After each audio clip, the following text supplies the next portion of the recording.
வணக்கம் விவசாய சொந்தங்களை. இன்றைய வீடியோ பதிவில் மருத்துவ குணமுடைய வெட்டிவேர் சாக்கில் பதியம் வைத்திருந்தோம்.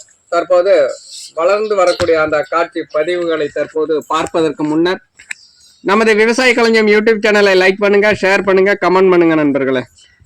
தற்போது பார்க்கக்கூடிய காட்சி பதிவு ஒரு 30 தினங்களுக்கு முன்னாடி பார்த்தீங்கன்னா பதியம் வைத்திருந்தோம். தற்போது துளிர் விட்டு வரக்கூடிய அந்த காட்சி பதிவுகளை தற்போது பார்க்கலாம் நண்பர்களே. காணக்கூடிய காட்சி பதிவானது துளிர் விட்டு வரக்கூடிய அந்த காட்சி பதிவுகளை பார்க்கலாம் நண்பர்களே. ஒரு தரமான செடிகளாக துளிர் விட்டு வந்து கொண்டிருக்கிறது. ஒரு 30 தினங்களிலே ஒரு குறிப்பிட்ட வளர்ச்சியை அடைந்துள்ளது. இந்த வீடியோ பதிவானது பிடித்திருந்தால் நமது விவசாய களஞ்சியம் சேனலை லைக் பண்ணுங்க, ஷேர் பண்ணுங்க, மறக்காமல் கமெண்ட் பண்ணுங்க நண்பர்களே. நன்றி விவசாய சொந்தங்களே.